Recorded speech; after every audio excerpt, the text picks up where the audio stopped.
আকাশ ভরা সূর্য তারা, বিশ্ব ভরা প্রাণ, তাহারি মাঝখানে আমি পেয়েছি মোর স্থান। এই লাইনগুলো যেন একদম শান্তিনিকেতনের পরিবেশকে তুলে ধরে। প্রকৃতির কোল ঘেঁষে রবি ঠাকুরের সৃষ্টি ও স্বপ্নের মেলবন্ধনে তৈরি শান্তিনিকেতন শুধু একটি জায়গা নয়, এটি একটি আবেগ।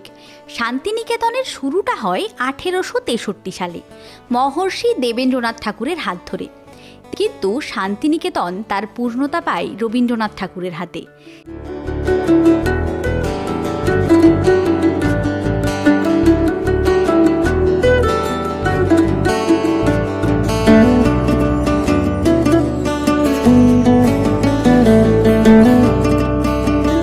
বিশ্বভারতী ক্যাম্পাসকে ভাগ করা হয়েছে বিভিন্ন ভবন বা ডিপার্টমেন্টে, যেমন কলা ভবন, সঙ্গীত ভবন, নাট্য ভবন ইত্যাদি। এখানে আরও আছে বিশ্বখ্যাত শিল্পী রামকিঙ্কর বেইজের সাঁওতাল পরিবার, সুজাতা, যক্ষ ও যক্ষীর মতন কিছু অসামান্য কাজ। শান্তিনিকেতনের আর এক বিশেষ স্থান ছাতিমতলা। ছাতিম গাছের নিচে বসে ছাত্ররা একসময় ক্লাস করত এবং এখানকার মাটি, বাতাস, গাছ সব কিছু যেন শিক্ষা গ্রহণের জন্য এক অবিস্মরণীয় স্থান তৈরি করেছে। বিশ্বভারতী ক্যাম্পাসের সাথে জড়িত একটি গুরুত্বপূর্ণ দিক হল ব্রাহ্মধর্ম। এই উপাসনা গৃহটি তারই একটি অত্যন্ত গুরুত্বপূর্ণ নিদর্শন। এখানে ছাত্রছাত্রীরা সাধনা, ধ্যান এবং উপাসনা করত। আর এই যে সুবিশাল তালসারি, এ দেখেই কবিগুরু লিখেছিলেন, তাল গাছ এক পায়ে দাঁড়িয়ে, সব গাছ ছাড়িয়ে, উকি মারে আকাশে। সত্যি, শান্তিনিকেতনে এলে রবি ঠাকুরের কত লেখাই যেন জীবন্ত হয়ে চোখে ধরা দেয়। বিশ্বভারতী থেকে বেরিয়ে আমরা গেলাম রবীন্দ্র ভবনে, যার আরেক নাম কিন্তু শান্তিনিকেতন মিউজিয়াম। এখানকার টিকিট মূল্য জনপ্রতি 100 টাকা এবং ছাত্রছাত্রীদের জন্য 10 টাকা, যার জন্য অবশ্য আইডি কার্ড দেখানো বাধ্যতামূলক। ব্যাগ জমা রাখার জন্য ক্লোকরুমের ব্যবস্থা রয়েছে, আর মোবাইল ক্যামেরা বাদে অন্য ক্যামেরা ভেতরে নিয়ে যাওয়া নিষিদ্ধ। ভেতরে ঢুকে যেন রবি ঠাকুরের জীবনের একটা চিত্র দেখলাম। তার ব্যবহৃত জিনিস, হাতে লেখা কবিতা, চিঠি সব কিছু যেন তার সৃজনশীল জীবনের অনেক গল্প বলে। ভেতরে ক্যামেরা অ্যালাউড না থাকায় ছবি তো তুলতে পারিনি, তবে প্রতিটি জিনিসই এত যত্ন সহকারে রাখা হয়েছে যে মনে হবে রবীন্দ্রনাথের সময়ে ফিরে গেছি। মিউজিয়ামের বাইরের পরিবেশও কিন্তু এক কথায় মুগ্ধকর। চারপাশে সবুজ গাছপালা আর শান্তি যেন মনটাকে জুড়িয়ে দেয়। এই সবুজে ঘেরা প্রাঙ্গণের চারদিকে রাখা নানা ভাস্কর্য, রহস্যময় গাছের সারি, শীতের রং বেরঙের ফুল গাছ, লাল মোরামের পথের মাঝে দাঁড়িয়ে মনে হলো এখানকার প্রকৃতিই ছিল ঠাকুরের সৃষ্টিশীলতার উৎস।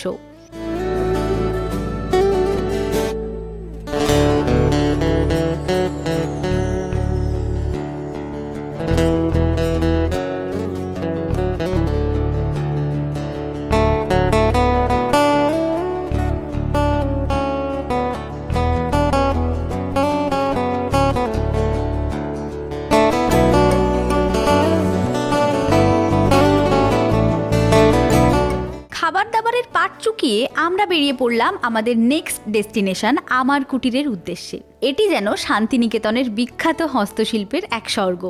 হাতে তৈরি চামড়ার ব্যাগ, পুতুল, শাড়ি আর গয়নার এক বিশাল সম্ভার এখানে পাওয়া যায়।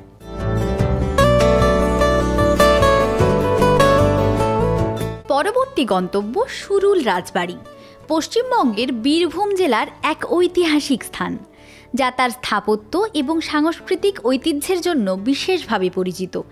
এটি 1730 সালের আশেপাশে প্রতিষ্ঠিত হয়েছিল, যখন সুরুল রাজবংশের প্রতিষ্ঠাতা ছিলেন মহারাজা রামচন্দ্র রায়। রাজবাড়িটি ছিল একটি বৃহৎ জমিদারি এবং রাজনৈতিক শক্তির কেন্দ্র, যার স্থাপত্য, সংস্কৃতি এবং ইতিহাস আজও পর্যটকদের আকর্ষণ করে।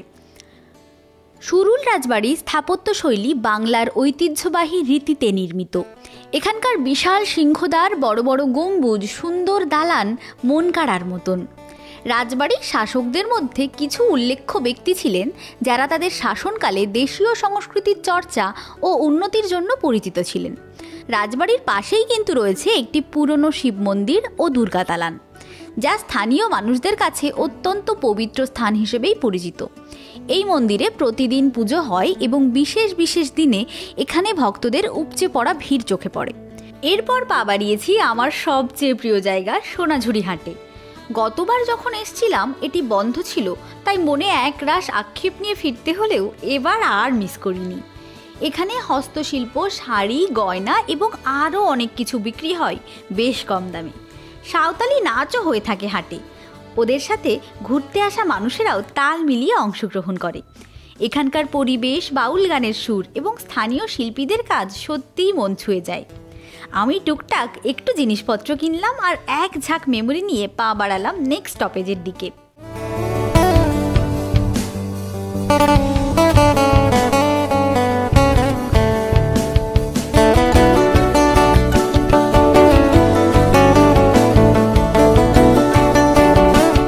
পলাশবনি পৌঁছে মনে হলো যেন ছবির ভেতরে ঢুকে পড়েছি। এর লাল মাটির পথ আর সবুজ গাছপালার সৌন্দর্য একেবারে মনোমুগ্ধকর। এটি একটি জনপ্রিয় শুটিং স্পট, আর কেন তা দেখে বুঝতে কোনো অসুবিধে হয়নি।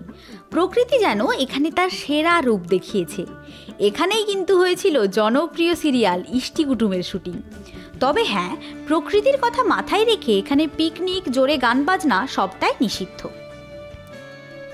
শান্তিনিকেতনের সবুজের মাঝে অবস্থিত সৃজনী শিল্পগ্রাম, এটি যেন এক জীবন্ত সংগ্রহশালা। এখানে বিভিন্ন রাজ্যের ঐতিহ্যবাহী বাড়ির মডেল দেখতে পাবেন। বাংলার মাটির বাড়ি, আসামের বাঁশের কুটির, ওড়িশার ঘর, সাথে আছে মণিপুর, মিজোরাম, সিকিম ও আন্দামানের বাড়িও। তবে আমার সবচেয়ে ভালো লেগেছে কিন্তু নিকোবরের ট্রি হাউসটি। একটা ছোট সিঁড়ি বেয়ে ওপরে উঠে দেখে নেওয়া যায় সেখানকার আঞ্চলিক জীবনযাত্রার এক ঝলক। এই জায়গার প্রতিটি কোণেই শোনা যায় বাঁশি আর বাউল গানের সুর।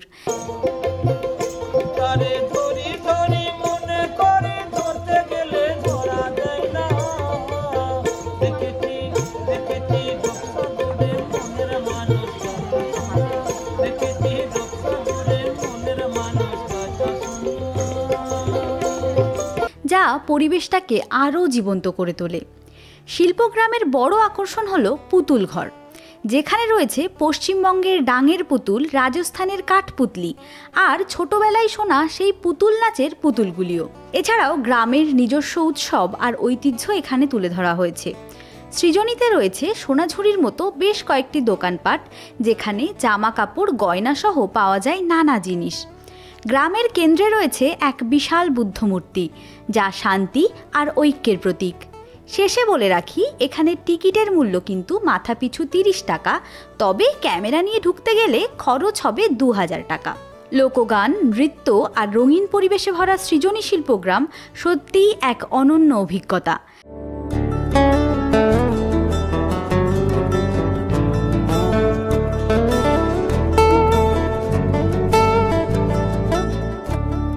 শান্তিনিকেতন থেকে প্রায় 9 কিলোমিটার দূরে প্রান্তিকের কাছে অবস্থিত কঙ্কালীতলা।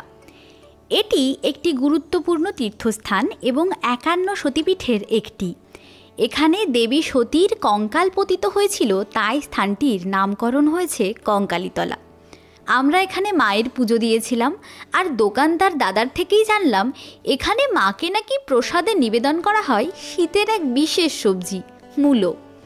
মন্দির ছোট হলেও অত্যন্ত সুন্দর। চারপাশে গাছগাছালি, গ্রামীণ পরিবেশ, সন্ধ্যাবেলার দারুণ আলো সব মিলে এক অপূর্ব আবহ তৈরি করেছে।